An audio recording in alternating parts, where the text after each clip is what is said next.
ನಮಸ್ಕಾರ. ನಾನಿವತ್ತು ತುಮಕೂರು ಜಿಲ್ಲೆ ಗುಬ್ಬಿ ತಾಲೂಕು ಕೆಜಿ ಟೆಂಪಲ್ ಹೋಬಳಿ ಕಾಳೇನಹಳ್ಳಿ ಅನ್ನೋ ಒಂದು ಗ್ರಾಮಕ್ಕೆ ಬಂದಿದ್ದೀನಿ. ಇಲ್ಲಿ ಒಬ್ರು ಶತಾಯುಷಿ ಇದ್ದಾರೆ. ಅವ್ರನ್ನ ಮಾತಾಡಿಸ್ಲಿಕ್ಕೆ ಹಾಗೂ ಅವ್ರ ಬಗ್ಗೆ ನಿಮ್ಗೆಲ್ಲರಿಗೂ ತಿಳಿಸ್ಲಿಕ್ಕೆ ಅವರ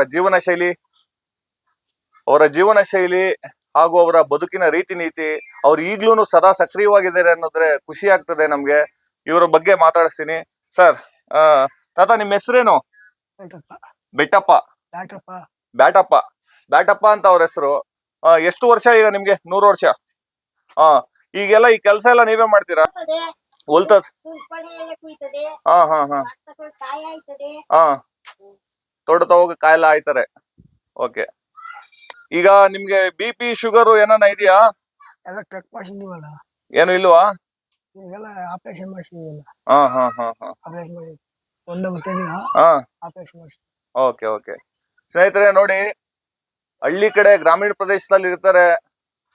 ನಗರ ಪ್ರದೇಶದ ಒಂದು ನಂಟಿರಲ್ಲ, ಆಧುನಿಕತೆಯ ಒಂದು ಸ್ಪರ್ಶ ಇರಲ್ಲ. ಆದ್ರೆ ಇಲ್ಲಿನ ಜೀವನ ಶೈಲಿ ಹಾಗೂ ವಾತಾವರಣ, ಶುದ್ಧ ಆಮ್ಲಜನಕದ ಒಂದು ವಿಚಾರವಾಗಿ ಇವರು 100 ವರ್ಷ ಹಳ್ಳಿ ಕಡೆ ಇವತ್ತು ಬದುಕ್ತಾ ಇದ್ದಾರೆ. ನಾವು ನಗರ ಪ್ರದೇಶದಲ್ಲಿ ಜೀವನ ಜಂಜಾಟ, ಬದುಕಿನ ನಿರ್ವಹಣೆ, ಸದಾ ಹಣದ ಹಿಂದೆ ಬಿದ್ದು ಅಲ್ಪಾಯುಷ್ಯಕ್ಕೆ ನಗರ ಪ್ರದೇಶದ ಜನ ಸಾಯ್ತಾ ಇದ್ದಾರೆ. ನೋಡಿ, ಇಂಥವ್ರನ್ನ ನೋಡಿದ್ರೆ ಖುಷಿ ಆಗುತ್ತೆ. ಶಾಂತಿ ಸಮಾಧಾನದಿಂದ ಇವತ್ತು ಗ್ರಾಮೀಣ ಪ್ರದೇಶಗಳಲ್ಲಿ 100 ವರ್ಷ ಬದುಕುವಂತಹ ನಾಗರಿಕರಿದ್ದಾರೆ ಅಂದ್ರೆ ಅದಕ್ಕೆ ಇವರೇ ಉದಾಹರಣೆ. ನೋಡಿ, ತುಮಕೂರು ಜಿಲ್ಲೆಯ ನಾನು ಕಂಡಂತಹ ಶತಾಯುಷಿ. ನೋಡಿ, ಆ ಒಂದು ತಾತ ಅವರ ಒಂದು ಪತ್ನಿ. ನಿಮ್ಮ ಹೆಸರೇನು? ಚಿಕ್ಕಮ್ಮ ಅಂತ ನಿಮ್ಮ ಹೆಸರು. ನಿಮ್ಮಿಬ್ಬರ ದಾಂಪತ್ಯ ಜೀವನಕ್ಕೆ ಎಷ್ಟು ವರ್ಷ ಆಗಿದೆ ಇಲ್ಲಿವರೆಗೂ? ಅವ್ರ 80. ಮದುವೆ ಆಗಿ ಎಷ್ಟು ವರ್ಷ ಆಗಿದೆ ನಿಮ್ಗೆ? ಮೊಮ್ಮಕ್ಕಳು ಮರಿಮಕ್ಕಳು.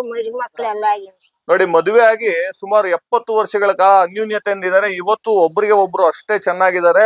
ಇದು ನಿಜವಾಗ್ಲೂ ಈಗಿನ ಕಾಲಘಟ್ಟಕ್ಕೆ ತುಂಬಾ ಬೇಕಾಗಿರೋಂತಹ ವಿಚಾರ. ಇದು ನೋಡಿ, ಅವ್ರಿಗೆ 100 ವರ್ಷ, ಇವ್ರಿಗೆ ಒಂದು 80 ವರ್ಷ. ಇಬ್ರು ಆರೋಗ್ಯವಾಗಿ ಸುಖ ಸಮೃದ್ಧಿಯಿಂದ ಮರಿ ಮಕ್ಕಳನ್ನ ನೋಡಿದಾರಂತೆ. ಇವತ್ತು ನೋಡಿ, ಅಲ್ಲಿ ನಾನ್ ನೋಡ್ದಂಗೆ ಒಂದ್ 4-5 ಹಸು ಇದೆ. 5 ಹಸು ನಿರ್ವಹಣೆ ಮಾಡ್ತಾ ಇದಾರೆ. ಇಷ್ಟು ಹುಲ್ನ ಕುಯ್ಕೊಂಡ್ ಬಂದಿದ್ದಾರೆ. ಎಲ್ಲ ನೋಡ್ಕೊಂಡು ಇವತ್ತು ಹಳ್ಳಿನಲ್ಲೇ, ನಗರ ಪ್ರದೇಶದ ನಂಟಿಲ್ದೆ ಬದುಕ್ತಾ ಇದಾರೆ. ಈ ಒಂದು ವಿಡಿಯೋನ ನೀವು ನೋಡಿ ನಿಮ್ಮ ಅಭಿಪ್ರಾಯನ ದಯವಿಟ್ಟು ಹಂಚ್ಕೊಳ್ಳಿ. ಯಾಕೆಂದ್ರೆ ಇಂತ ಜೋಡಿಗಳು ಇನ್ ಮುಂದೆ ಸಿಗ್ತಾರಲ್ಲೋ ಗೊತ್ತಿಲ್ಲ. ಯಾಕಂದ್ರೆ ಮದುವೆ ಆಗಿ 6 ತಿಂಗಳಿಗೆ, ವರ್ಷಕ್ಕೆ ಡೈವರ್ಸ್ ಕೇಸ್ಗಳೇ ಜಾಸ್ತಿ ಇದೆ ಇವತ್ತು. ಈ ಒಂದು ವಿಡಿಯೋನ